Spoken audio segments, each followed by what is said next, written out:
Hello friends, welcome to my channel.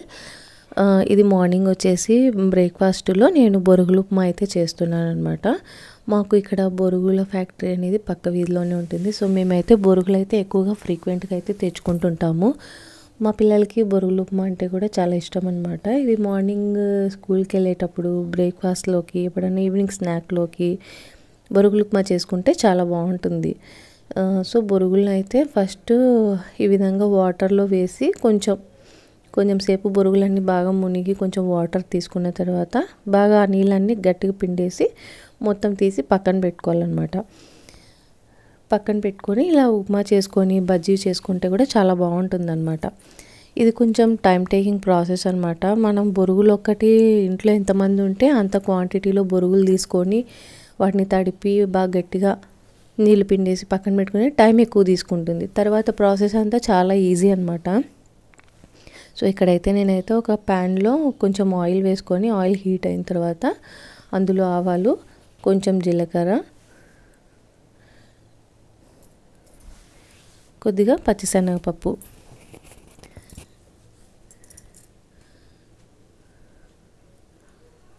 ఇవి కొంచెం ఫాస్ట్గా అవుతుంది అనమాట. చాలా బాగుంటుంది టేస్ట్ కూడా. మా పిల్లలకైతే బాగా ఇష్టం అనమాట బొరుగులు ఉప్మా. ఆ తర్వాత కొంచెం ఆవాలు జీలకర్ర చిటపట్లాడిన తర్వాత కొద్దిగా ఆనియన్స్ ఇలా సన్నగా కట్ చేసుకొని ఆనియన్స్ అండ్ పచ్చిమిర్చి, కొద్దిగా కరివేపాకు ఇవి వేసి కొంచెం బాగా మంచిగా ఫ్రై చేసుకోవాలన్నమాట.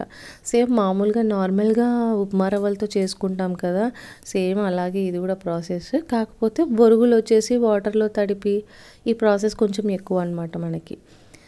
ఇక్కడ ఆనియన్ వచ్చేసి కొంచెం బాగా మంచిగా ఫ్రై అయిన తర్వాత ఇందులో ఒక చిన్నది టమాటా ఒకటైతే వేస్తున్నాను. టమాటా కూడా ఆప్షనల్ అనమాట, వేసుకోవచ్చు వేసుకోకపోవచ్చు. బట్ నేనైతే టమాటా ఒకటి వేస్తాను. ఇది బొరుగులు ఉప్మా వచ్చేసి మేము కర్నూలులో ఉన్నప్పుడు మా స్కూల్కి ఆపోజిట్లో చేసేవాళ్ళు అనమాట. అక్కడ టమాటా వేసేవాళ్ళు అనమాట. చాలా బాగుండేది. అప్పుడు నా స్కూల్ డేస్లో నేను తిన్నాను అనమాట. చాలా బాగుండేది టేస్ట్. ఈ విధంగా టమాటా కూడా కొంచెం బాగా మగ్గాలన్నమాట.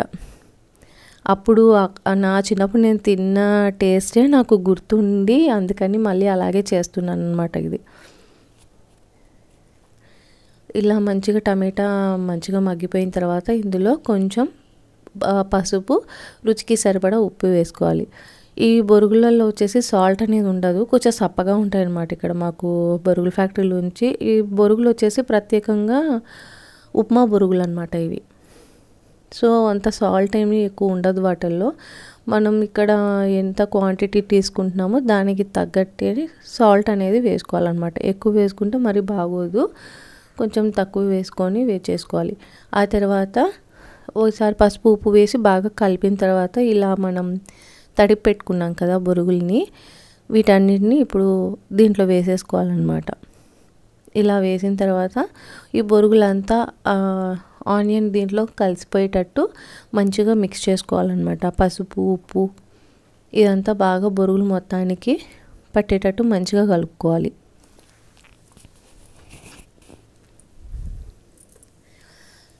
ఈ బొరుగుల ఉప్మాలోకి మిరపకాయ బజ్జీ కూడా చేసుకుంటే చాలా బాగుంటుంది. మార్నింగ్ టైంలో ఇంకా అవన్నీ కుదరవు కదా, మిరపకాయ బజ్జీలు అవన్నీ చేయడానికి. స్కూల్కి వెళ్ళే టైంలో కుదరదు కాబట్టి మా పిల్లలు బజ్జీలు దీంట్లోకి తినర్లేండి, సపరేట్గానే బాగా ఇష్టంగా తింటారు. దీన్ని ఉగ్గాని అని కూడా అంటారు కొన్ని ఏరియాస్లోని. ఇట్లా మొత్తం ఒకసారి బాగా కలిపిన తర్వాత మూత పెట్టేసినామంటే ఇప్పుడు కొంచెం సాల్ట్ అవంతా కొంచెం పట్టుకుంటుంది అనమాట. ఒక 5 to 10 minutes తర్వాత చూస్తే బొరుగులు ఉప్మా రెడీ అయిపోతుంది. Thanks for watching.